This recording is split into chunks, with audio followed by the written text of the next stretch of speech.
Oh, and yeah. we're on. Ooh, okay. That was a lot of work. I know to get all this set up. I get winded very easily right now because of my stuff with my lugs. Oh, So I'll be out of breath. Like I picked that table up. I was like, okay, let me sit down. no way. Yeah, it's bad. It's bad. That's how I know it's not just the cats because that's never happened before. Yeah. I think Okay. it's long COVID. You keep saying that, and I don't want to believe it. I think I read a thing. A woman said that her long COVID symptoms would appear a few days before she got her. We need a new book because it's not going to work. But yeah, a few days before she got her period, her long COVID symptoms would reappear. That's exactly what happened. We shall see.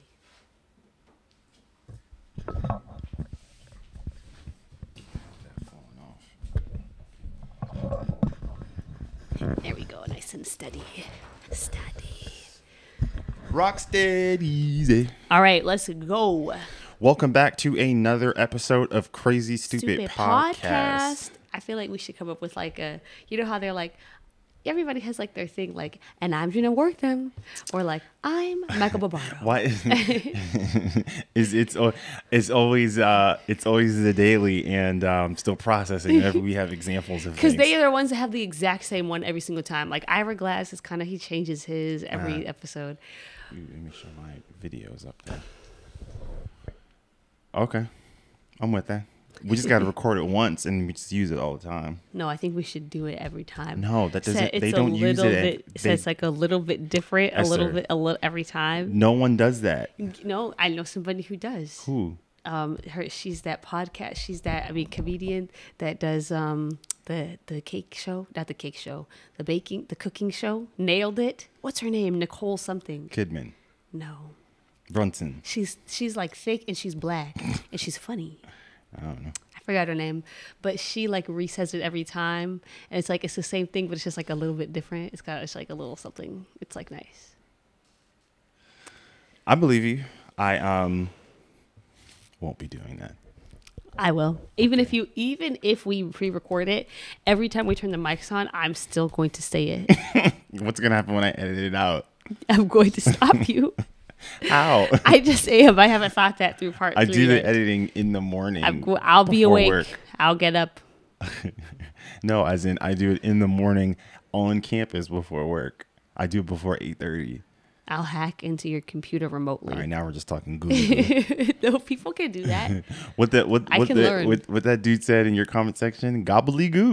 Gobbledygook. I'm gonna start using that from now on because that's actually very funny. You said you're just speaking gobbledygook. It's one of those like immature like knocks on a person that just like when you say it out loud, it's just really funny. Oh, that was fun. Okay, so we've got two things. Final thoughts on The Last of Us, and we've got the Oscars that we didn't get a chance to go to because priorities. Go to. Yeah, we're that famous. And so I guess I felt like we kind of sort of cut the conversation short with The Last of Us because we hit an hour and like thoughts were just running. Yeah, there's still lots. First thing that I want to say, I think the show was perfect. There's one gripe with the finale that I've been thinking about, and I've noticed a couple of other people caught it. So it's the scene when Anna asks Marlene to take her life, right? And Marlene is all hesitant.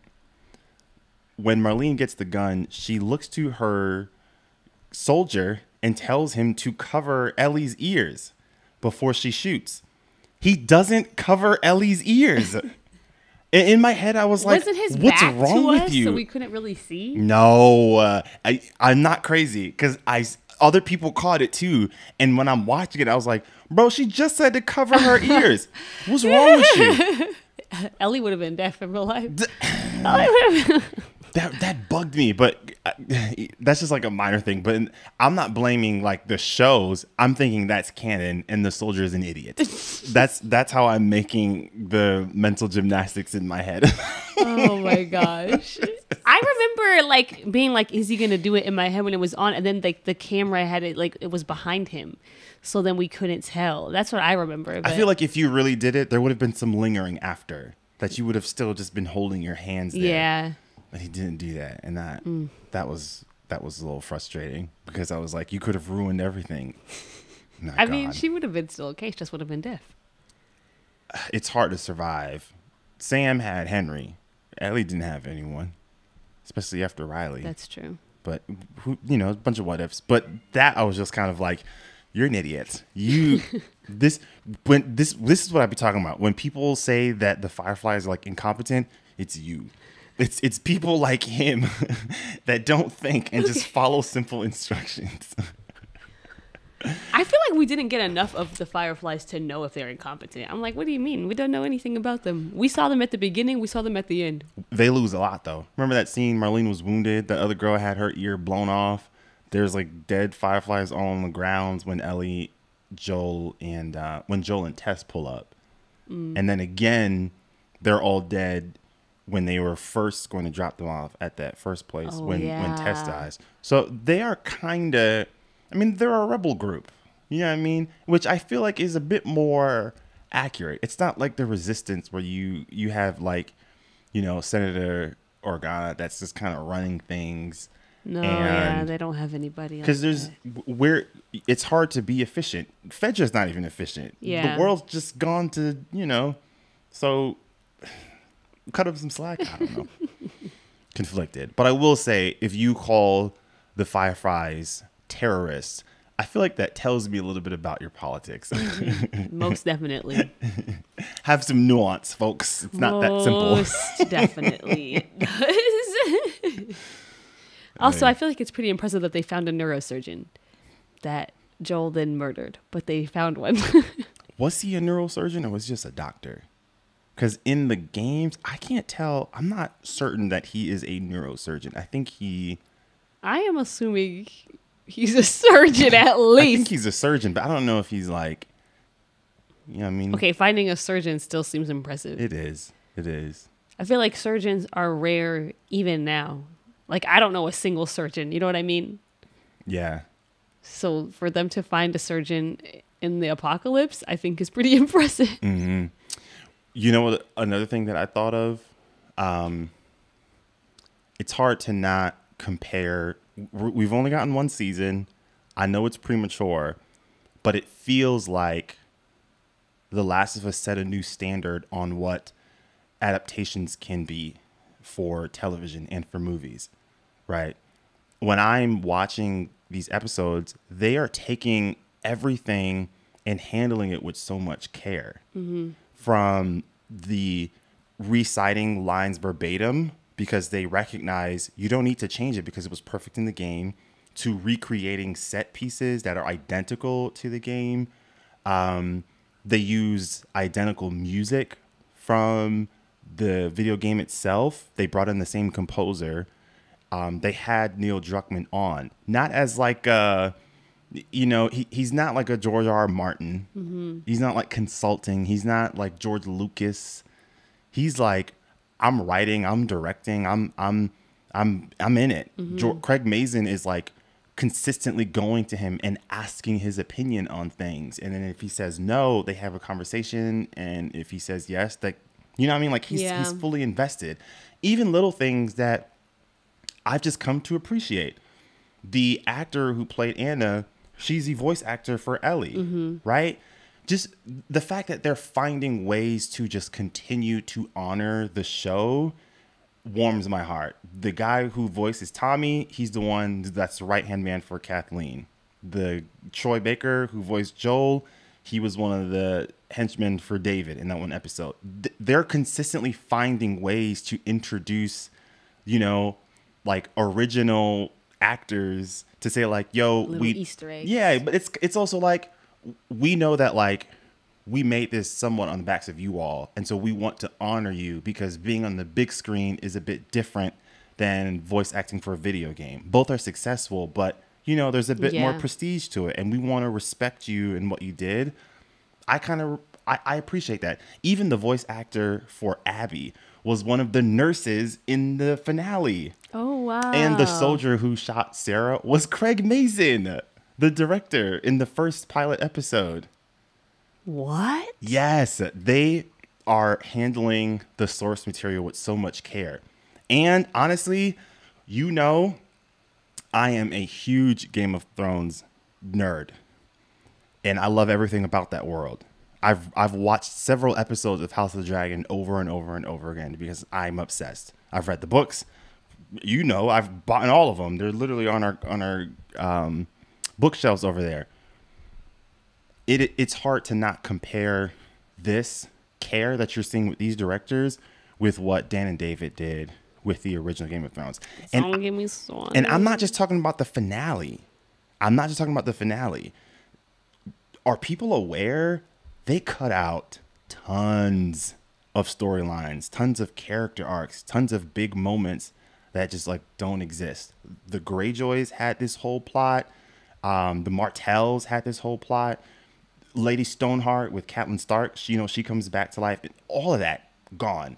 There's things that happen with Wildlings, with Mance Rayder, all of this stuff that's just like not even mentioned and existed. There's like this other quote unquote Targaryen. They're not sure if he's a real Targaryen, but like he's claiming to be a Targaryen. So like there's all of these other things at play here. There's like there's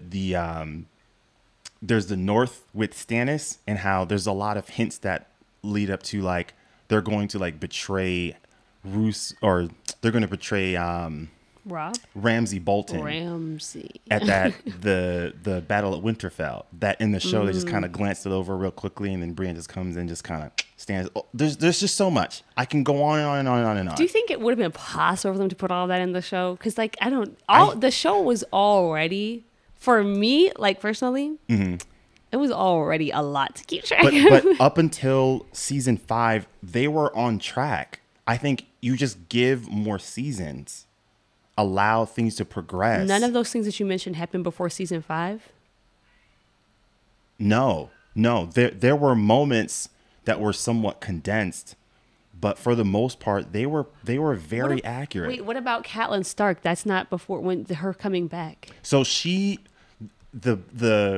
remember, it's not like a book per season. It's like seasons. It gets blurry. Where like part of this season and this story arc, it's still in this book 1. So like parts of some of season 4 through some of season 6 is still in that last book, for the most part. So Catelyn, that happens at the end of season 3, and she comes back, you would say, like around season 4. They had time to introduce her, because honestly, season 5, they could have done more on that one. If you were to ask someone outside of like the series finale, the last season, you could say season 5 is one of the weaker ones, because it was just kind of like there wasn't enough happening. But nonetheless, it just kind of feels like you can tell the difference between when a director truly cares about the source material. One of the legitimate criticisms I've seen book readers of Game of Thrones that they've said is this is a genuine fantasy, but the show didn't feel like a fantasy. It felt there was some realism attached to it, where when something, I thought that's what made it good. Well, that still exists in the books, but there is fantasy there that is necessary. And the realism, the dark tone, the mature tone, it still exists, but there are elements that's just like, you can't remove that. You know what I mean? And I understand there have to be changes when you make adaptations. There have to be things that you do in the show that sometimes it just doesn't translate over well from the books. I get all that. But some of the decisions is just kind of like, dude, why did you take that out? Like one of them, House of the Dragon, rectified. dragons have clear personalities. They chose to just really not do that in the show. Why? You know what I mean? Yeah. I wonder, I mean, okay, listen, I'm on the hate train for those two directors, okay? I have no problem hating on them. I do, though, think that a video game is a easier adaptation to make than a book. Because, first of all, it's already visually there, and it's already, like, it has a perspective that's easy to turn into, That's fair. That's fair. a movie, and it's going to be a lot more streamlined. A book is a bit more difficult, I would say, because the visuals don't exist. You're creating everything from scratch, so you're They're taking. not. He has illustrations of everything, That's not really the same. but it helps. It does help, but it's not quite the same, right? Because it's still like when you read a book, okay, illustrations are like suggestions usually, unless it's like a picture book. Like when I'm reading a book, like there's like versions of Harry Potter, right, that have like added illustrations to them, right? But not all the versions have those. So when I'm reading the books, like those illustrations is just kind of like a suggestion, right? But like what I'm reading and then what I'm coming up with in my head, that's what it looks like to me. So I feel like books are a little bit harder to adapt for that reason, and also because the perspective when you are reading a book is like sort of outside the world sometimes. I don't know what the perspective is in the books. I don't know. But I don't it's not know- like first person though, you know. I don't know if those are valid criticisms that like you could make with maybe like Harry Potter. Like you could say like maybe there are some things that don't fully translate over. There are aspects that are just not realistic, like the way the Iron Throne looks in the books. It was like too difficult for them to create. It was just hard for them to conceptualize that and then turn into something practical. I get that. Completely removing storylines, that's where it's just kind of like, man, I don't know. Well, well, that'd be like, that's the other thing though, of like video games have a more streamlined storyline versus in a book. What do you mean by when you say streamline? Like, how are you sort of defining that in this context? I guess like in my head, it's like Game of Thrones, even just the show Game of Thrones, the storylines, it's like it starts off like this, like with one, and then it's like branching off, and everybody goes in separate places, right? Versus in a video game, because you as a player are usually playing primarily through like one or two characters. Oh, I see it's what like you mean now. it just stays like this. But what about Lord of the Rings? Those were I don't know. I didn't read them. But those movies were 3 hours long, though. In order to do it, they made those movies long as hell. Okay. All right.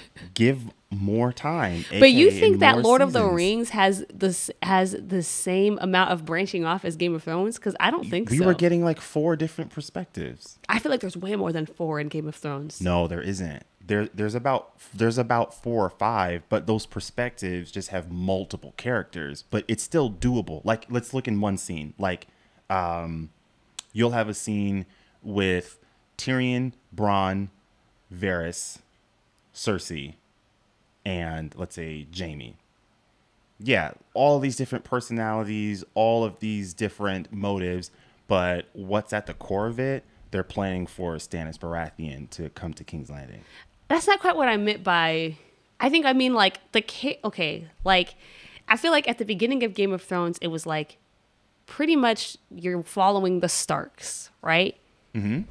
But then what happens is the Starks start to separate. So then you have a storyline where Arya is over here, Sansa is over here, Jon Snow is over here, Catelyn, is that her name? Oh, you know, okay. like everybody, that's true. everybody's That's true. all over the place, and then it adds on every season. There was like more because But- then you had what was going on with Greyjoy, and then you had what was going on with Daenerys. You But know what I'm saying? hold on.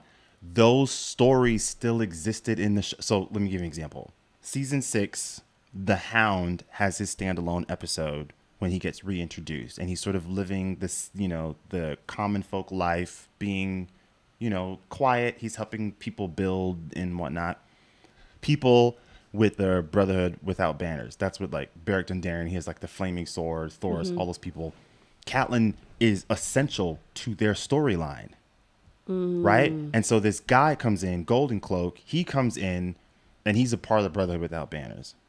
And so as I'm watching that episode, I'm thinking, oh shit, they might actually introduce Catelyn Stark because that guy is crucial with Lady Stoneheart and she never shows up. Okay. Like it's those moments, even like her story arc is very connected with Brienne and how she charges Brienne to bring Jaime's head. She wants Brienne to kill Jaime. Yeah. There's room for that. Yeah. Okay. I see what you're saying. It wouldn't have added another branch. It would have been part of the branch. They oversimplified the stories, but you have to trust your audience. We had already become accustomed to that intelligent storytelling that required us to pay attention, right? The exposition in season 1, I'm not gonna lie, I had to like, okay, I can't have my phone out. I gotta really lock in. You've already trained your audience to do that. This is why I appreciate with like The Wire. They never switched up on that. You'll have like 3-4 different storylines, all very dry expositions. It doesn't matter because they're like, we want you to realize that we will reward you if you stick with it because you're going to pick up on those things that you wouldn't if you weren't paying attention. House Martell, all of that was Dorne. And you had, you know, like the sand snakes and everything that was going on there. There's a whole plot there. They had a lot of screen time. Right when Jaime and Bronn they go rescue Princess Marcella, all of that's there. There's just more happening, and you oversimplified it. So a story arc that lasted 4 episodes, you could have said we're going to expand that for the entire season, which means that story arc won't end in season 5. It'll bleed over into season 6, which means that everything else is going to have to move along. And I think that's where George R. R. Martin he saw where things were going, and around season 4 is where he dipped out because he's like, yo, you're rushing to get to this point, but all those other things I think are just I don't know, they felt so important. And I don't know, but that's just one thing that I said, like that's the difference, because it does kind of suck. And even if they wanted to keep that route, you still rushed season 8. Oh, for sure. You rushed season 8 more than like it was even more noticeable. Nuts. It was crazy. You know what I mean? It's like it was jarring. You were already moving at a pretty quick pace with season 6 and 7, but even season 8 was like, whoa, wait a minute, this is too much for us to just accept. We already had to bend some rules in season 7, and now we're like, you're asking us to do this at a more accelerated pace? It was jarring to watch. I remember being like, whoa. It was like, at first there was like denial. I was like, maybe it will be okay. I had huge denial. But you know what, though? I did think about this, and I just kind of buried it in my head. I remember saying, damn, they only have, what, 6, 7 episodes? It was 6 episodes. It was 6 what? I think it was like 4. No, 6 episodes. 6 episodes. And in my head, I was like, we've got the Night King, we've got Cersei, we've got this Targaryen prophecy.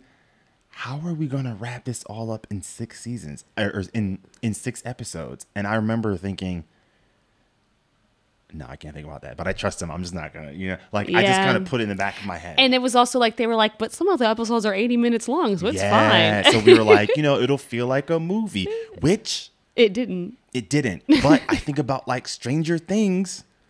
Some of those episodes did work. Yeah.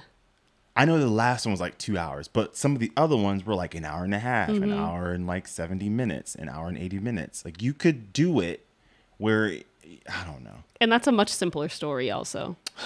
There's just not quite as much going on in that one. It's pretty straightforward. Yeah. But things were, remember, people were coming together by the end of season 8. Everyone was either in Winterfell or they were in King's Landing.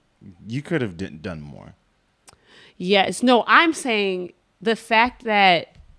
Oh, I see what you mean now. It's simpler. Like, it's simpler, and they still managed to put so much into it.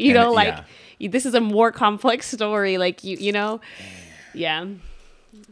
That's the first thing I thought of, because, when you look at things like Lord of the Rings, even in some ways, I know Harry Potter is it's controversial now because, J.K.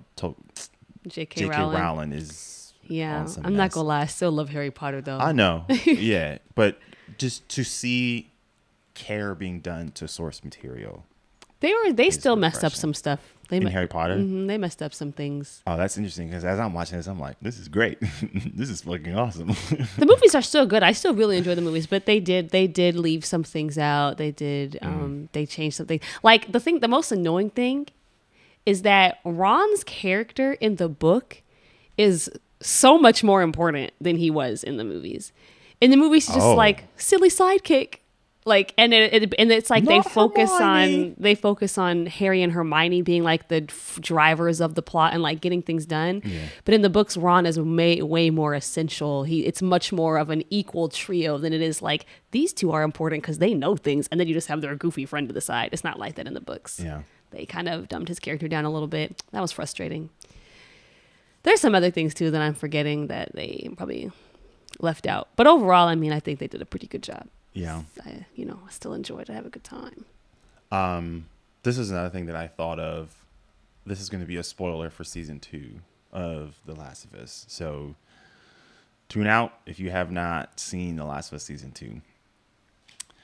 I get a little annoyed online when I see people try to oversimplify this story that happens in the finale, where I've seen a number of people try to make the suggestion that the point of the season finale was that both Marlene and both Joel lied to Ellie and they didn't give her agency. And in my head, I'm like, you are oversimplifying this way too much. Yeah, I saw a lot of people saying that in our comment section. I just want to say, listen, I don't think the Fireflies were correct to not tell her. No. Obviously, that is wrong. However,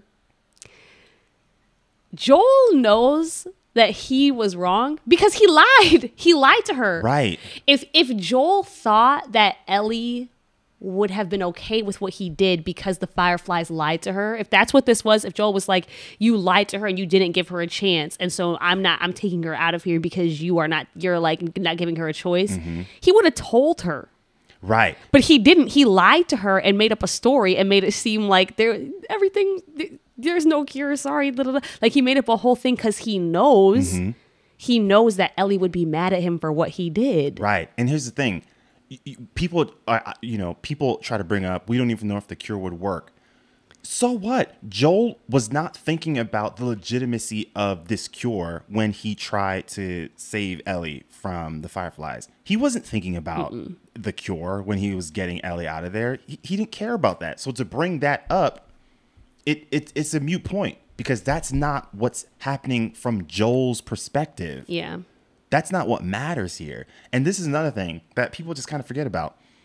Joel asks Ellie, yo, you don't have to go through with this, right? We can go back to Tommy's. And Ellie says no. And the implication there is he's saying because things could go down. And he said because it could be dangerous, something could happen to you. And she's saying, I don't care if something happens to me. I still want to go through with this. It all can't be for nothing, which means that she's all in. She is all in. So that's the first thing. The second thing is when Marlene says, I think we both know that she would want to go through with it. Joel does not. He doesn't say anything. He doesn't deny it. He knows. He doesn't deny it. She basically tells us in the next game. She tells us. See, and this is what I was going to say. People who played the game that are saying this, I'm like, you're lying to yourselves. This is what I was going to say. In chapter 2, spoilers, when Ellie finds out, mind you, she was pressing Joel about this multiple times, it feels like. She brings it up and Joel kind of comes up with some other excuse to build on his lie. When Ellie finds out, Joel says, making a cure would have killed you, so I stopped them. Ellie breaks down and she's furious with Joel. At no point throughout book 2 does Ellie suggest at all that she is angry at the Fireflies for not telling her. I think she would have liked to have known, but her lack of reaction at any point, not bringing up in conversation, it not being mentioned at any point throughout the chapter, the literacy is telling me she would have been on board. And the last thing is when she has an altercation with Abby, she says, I know why you killed Joel. It's me you want, when they're having like a physical fight taking place throughout the game. I don't want to give too much weight, but there's something there. Again, Ellie is fully aware of what's happening here. Fully aware. The point is what Joel did. That's the point of the story. Their relationship, what Joel did to Ellie. You can't ignore all of that and then say, well, it doesn't matter because they both didn't give her a chance. Yes, but there's more to it. And you're oversimplifying a complicated story that's not about everyone and Ellie, a complicated story about Joel and Ellie. That's the story. Marlene not telling Ellie is not as significant as Joel not telling Ellie, because the story is about Ellie and Joel. And when you think about everything that Ellie said about it can't all just be for nothing, and then her telling Joel no with his offer of going back to Tommy's, you are fully aware of where Ellie's state of mind is at, and Joel still recognizes all of it and doesn't care. Also, if Joel thought that there was a chance that Ellie maybe wouldn't have wanted to go through with this, he also could have been like, Fireflies, you better wake her up and ask her permission. You know what I'm like? You know what I'm saying? Like, instead of just going ham and murdering everybody there and taking her away unconscious, he could have been like, you better wake her up right now and ask her. Like, you know what I'm saying? But he didn't do that. I think he knew she would say yes. He knew. Right. Oh, gosh. Oh. Now, that being said, it is true that they did not have her consent, right? Like I saw somebody in the comments say like the fact an implication that still doesn't vibe with like the idea of consent. And I think that is true. Yes. They did not have her consent. They did not ask her. That is still wrong. Yeah. But I think there's a reason why they gave us that insight into that conversation between Joel and Ellie. Like there's a reason why they put that there, where she says it all can't be for nothing, because they want us as viewers to know that Ellie most likely would have been okay with it. Right. They want us to know. Even if the Fireflies don't know that, they put that there for our benefit so that we can include it in our analysis. Exactly. Yeah. That's the point. And it's kind of like, man, I understand we love Joel, y'all, but... Love him. I still understand why he did it. I understand. Yeah. It's just bad. But we can't... it's not the same. It's not the same dynamics. Yeah. Because we as viewers and Joel as, Ellie's protector have all of the contexts that the Fireflies don't. So even if they're not giving Ellie the chance, like you said... we know based off of everything that went down and things that she says in chapter 2, we know she would have been okay with it. Yeah. So. All right. We're getting into these Oscars. All right. I'm trying to. I already know where I want to start. Best Supporting Actress. Let's talk about that.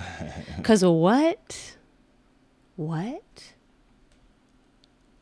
I don't know about that one. I wish you had seen, because you know how when they do the nominations, they play like a little clip from the movie, right? Even just the clip that they played of Jamie Lynn, what's her name? Jamie Lynn Curtis? Lee Curtis. Of Jamie Lee Curtis versus the clip that they played for Stephanie Sue in that movie. The emotional range of the scene that they chose for Stephanie Sue, the scene that they chose for Jamie Lee Curtis was them sitting in her little IRS office place. Oh my God. Desk. What? That was it. Because truthfully, what other scene would you choose? Okay? When she had the sausage. When she had the sausage fingers. And maybe they were like, that's a bit too goofy for our a bit here. I don't know.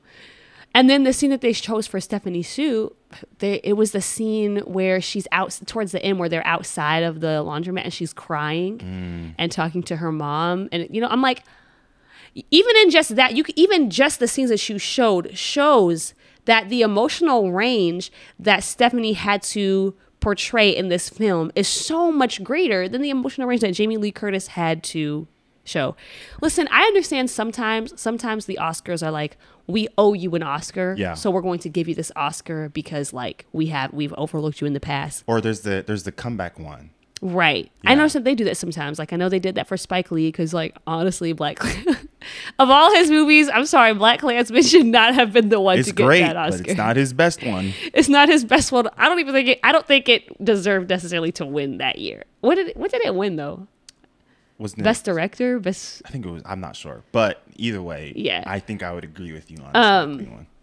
Right. I think it was more like we owe you one at this point, so let's give this to you now. I get that they do that sometimes. I just don't think it makes sense to do that when you have a category with two actors from the same film, with one being so obviously more important to the story, a much more impactful performance. Like, I'm sorry, Show more range.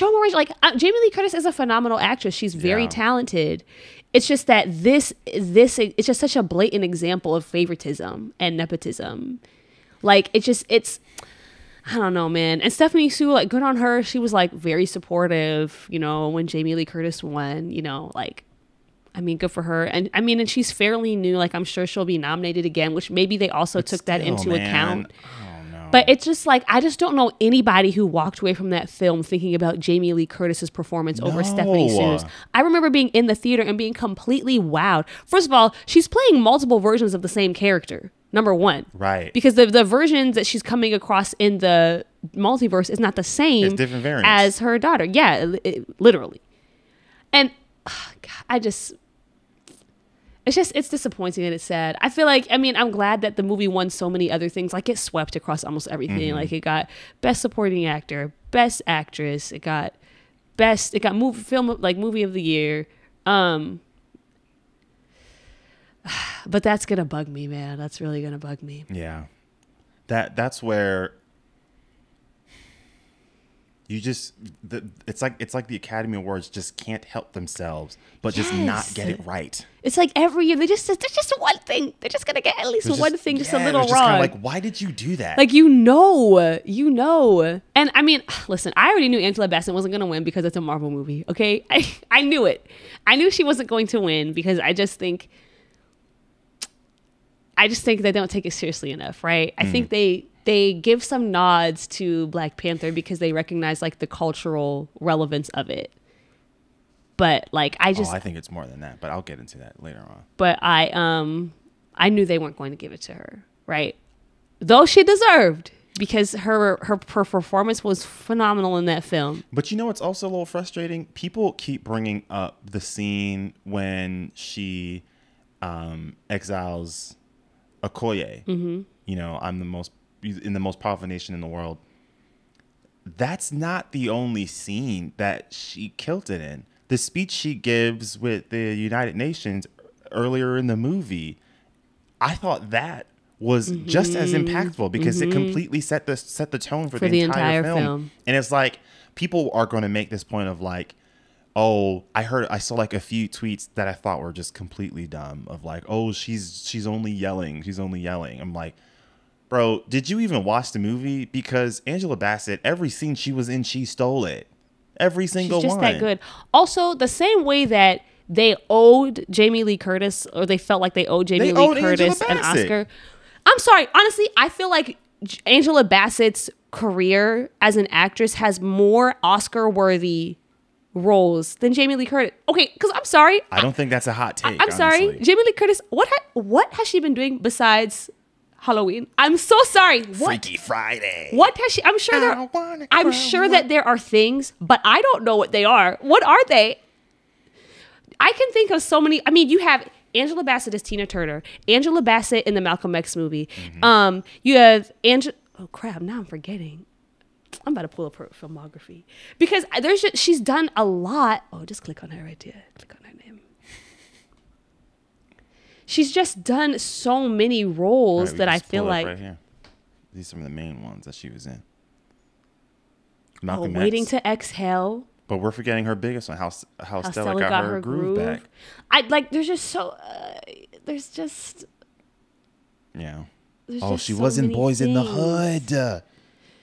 There's just so many things. Like I feel like the same argument could be given for her, and perhaps even more so. Yeah. Maybe I am biased because so many of the films that she's in like speak to me. Like like I'm going to have more of an affinity for the films that she's in than I am for the films that Jamie Lee Curtis is in. Right. So maybe I'm a little bit biased, but still, man. And then you read like what some of those people in the Academy said. Like there's been that thing floating around. She was also Rosa Parks and got an Emmy nomination. Just want to point that out as well. See, and then you read like remember you like I don't know if you've seen that thing floating around. They sometimes like they anonymously interview the people in the Academy voting. Mm-hmm. And there's been like a quote floating around from one actor. I don't know who it is, but he didn't talk about Angela Bassett, but he was talking about everybody who's upset about Woman King not getting nominated. First of all, the tone is so dismissive. Like he doesn't even remember the director's name. Gina Prince Bywood, by the way. Okay. I might have said that wrong. Bywood. I don't know. But anyways, he doesn't remember her name. He's like that woman director. He calls her that woman director in the quote.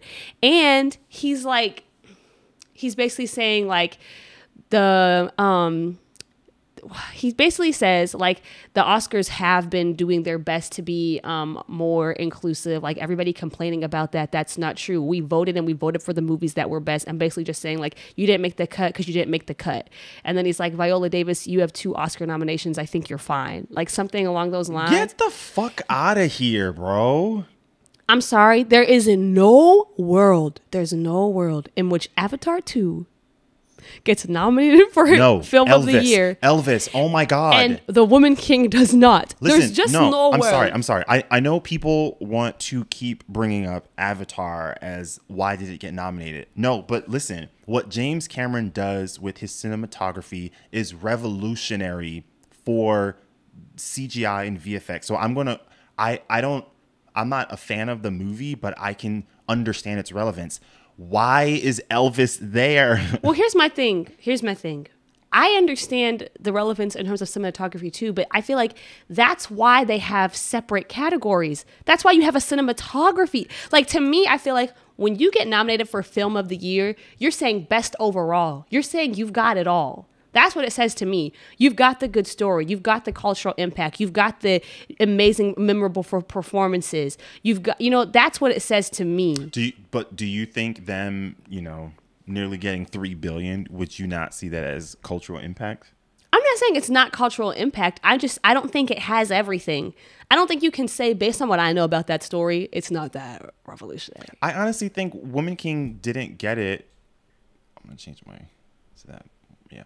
I honestly think Woman King didn't get it because there's some controversy around just the history.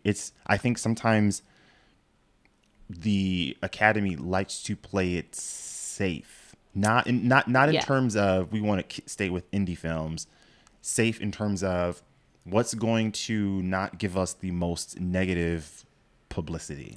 But the thing is, I feel like then they're only taking into account certain people's opinions because you're playing it safe for who? Because Green Book, you had a lot of negative publicity about that from Black people. I think that they weren't self-aware enough at that time. I think they know because people are loud. People talk about it ahead of time. The minute Green Book dropped, the family of that man was coming out and doing interviews and saying this is not the true story. Yeah. There had been tons of people. I never saw the movie. I know tons of people who didn't see that. Still haven't. And we love Mahershala Ali.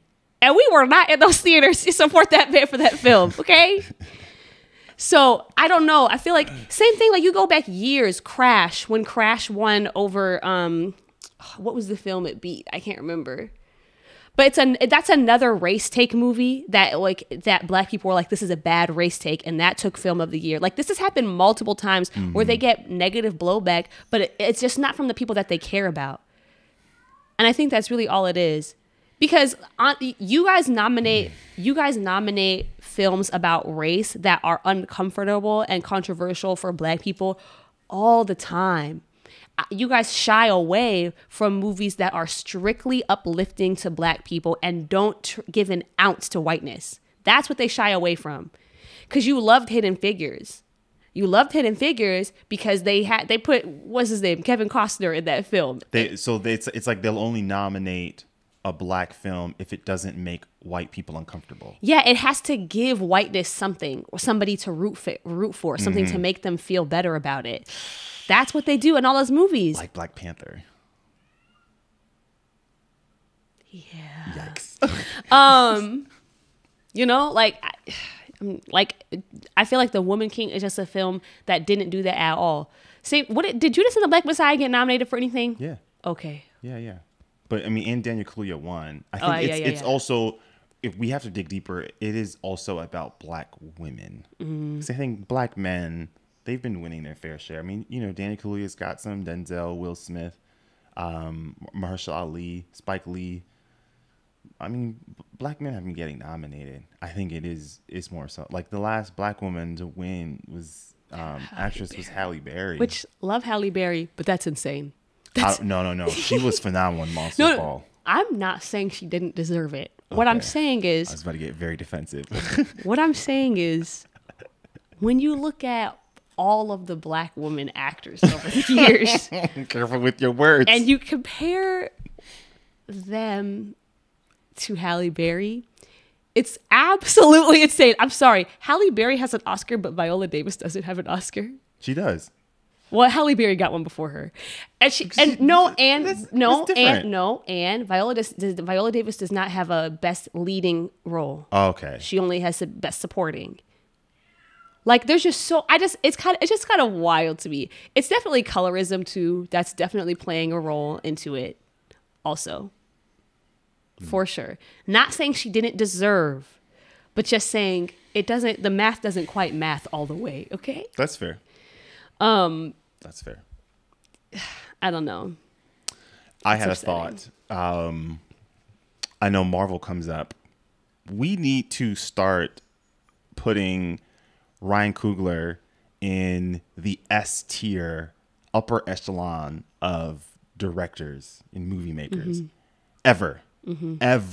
This is not me speaking in hyperbole and giving opinions. No, look at his track record. Look at his films. He does not miss. Never. Think about this. If you are in a Ryan Coogler movie, you are, as a company, you are guaranteed box office. You're going to make back your money, and you're going to make a whole bunch of money, right? That's the first thing. You're going to get the critical acclaims.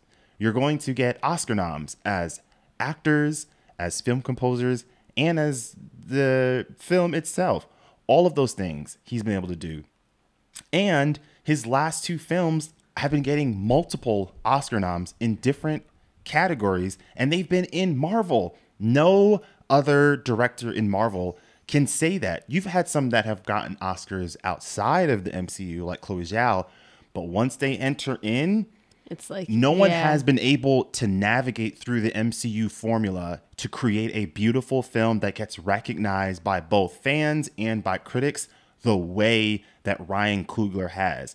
I've seen people say things like, yo, Marvel should bring back the Russo brothers to handle Secret Wars because they don't have a director that we can trust. And I'm like, to Ryan. What are you talking about? Ryan Coogler is right there. Look at his first two films. If you were to compare his first two Marvel films to the Russo brothers' first two, you could make a very easy case that his first two have been better than the Russo brothers because they have made the same comparable amount of money.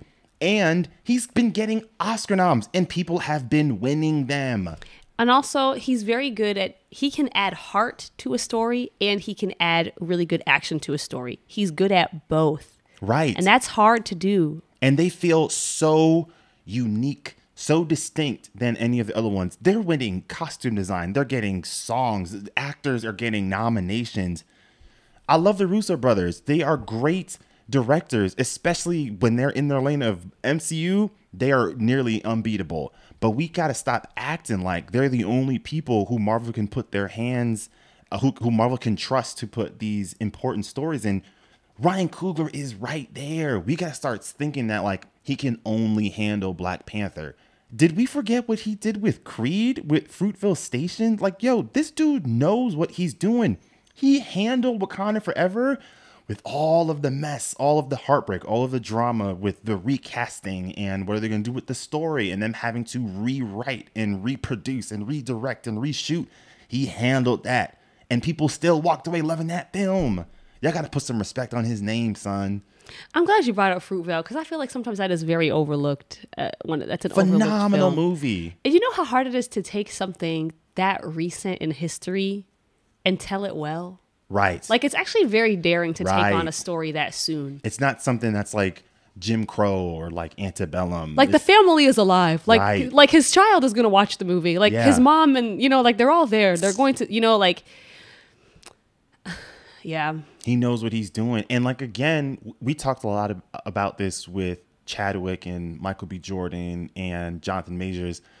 This dude, Ryan Coogler, he is from Los Angeles, born and raised. Compton? That boy is from Compton. That's a black man, African American from Compton. You know how many odds were not in his favor to get where he is. Yeah, and he's able to do this while still truly being his authentic self. Like he'd be wearing those cornrows. You know what I'm saying? when he talks, he's like, "This is me. I'ma be me." And I'm like, "Yo, I feel like it feels like they still don't take him seriously."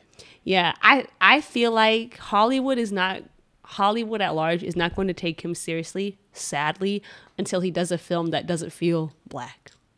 Man, but he's been getting these Oscar noms though. That's true. Has he been getting?